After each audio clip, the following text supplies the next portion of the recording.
We did a press briefing together in South Florida. Gosh, good memory. Yeah. It was a Baptist hospital? It was. Yeah. See, that's good memory.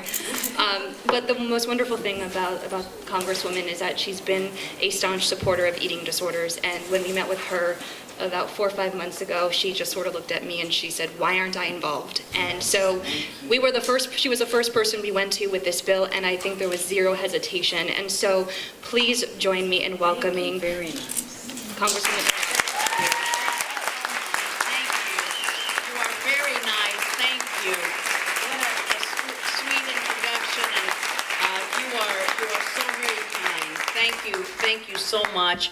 And I know how important this topic is, how serious it is. I want to thank the Eating Disorders Coalition for organizing this important briefing, and to Dr. Becker, Mr. Quee, and Mr. Matlins for being here today. I apologize for coming late.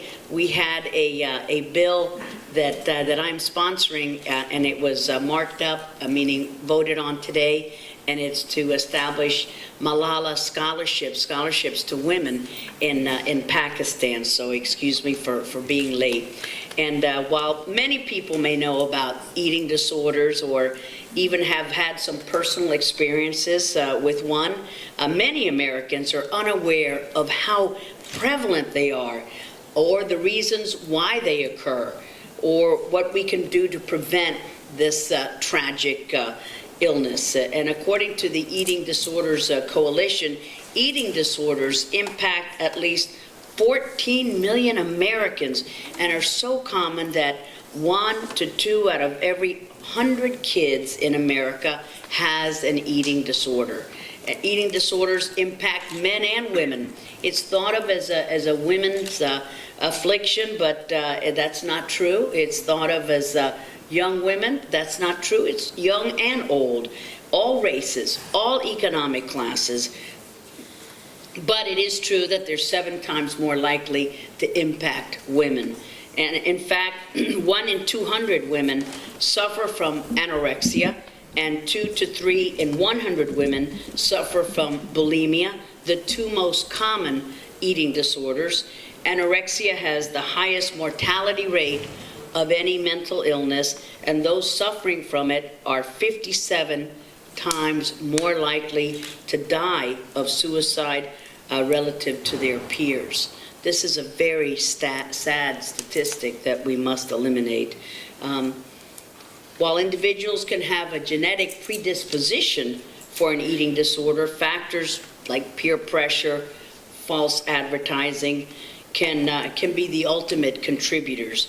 The link between false advertising or photoshopped images and eating disorders is becoming increasingly clear every day, and you see some terrible examples that are so clear all around us, and we see it in advertising and shows and everywhere. You can't link away from it.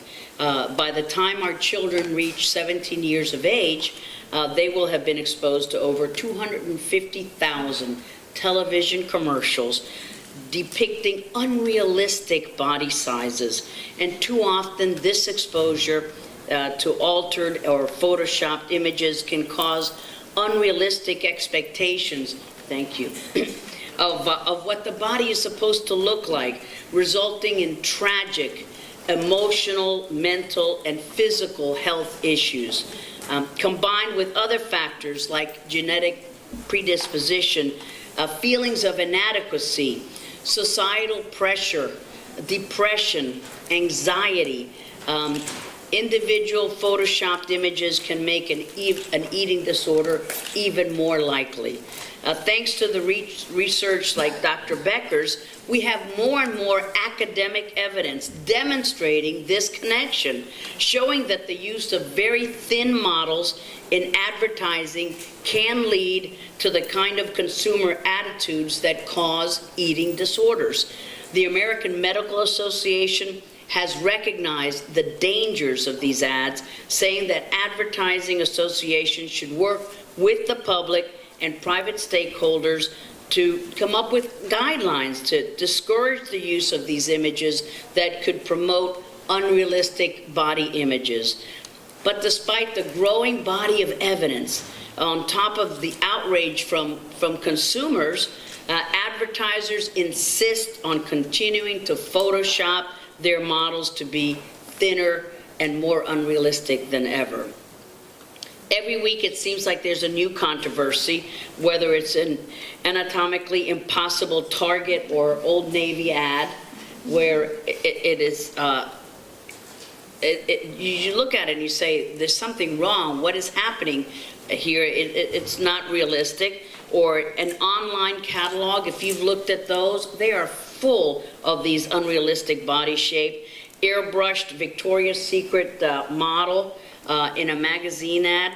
And while the advertiser, when caught, will apologize profusely, the practice of photoshopping only seems to be growing in popularity. And that is why, along with my congressional colleagues, Ted Deutsch, Lois Capps, and I, we're proud to introduce a bill, the Truth in Advertising Act.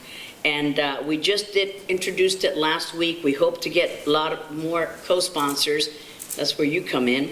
And this bill will look at how advertising can more closely resemble the true human form while making sure that artistic expression and freedom of media outlets are not restricted. That is not our goal in any way, shape, or form, no pun intended. And if enacted, this bill would have the Federal Trade Commission work with stakeholders like the Eating Disorder Coalition, and other experts from business, from physical and mental health, from consumer advocacy communities to first come up with a strategy. How can we reduce the impact of advertising that promotes unrealistic body image expectations? And secondly, report back to Congress on how to best stop this destructive practice and improve the health of the men and women and the girls and boys throughout our country. So I'm hopeful that with your help, because you're all ambassadors in this fight, that the Truth in Advertising Act can be a significant step in reducing the impact of these horrific ads that do so much damage, and instead empower men and women to have healthy, realistic expectations of their bodies. And I look forward to working with you to stop this tragic epidemic of eating disorders. Our generation, this generation, is just too good to waste on these kinds of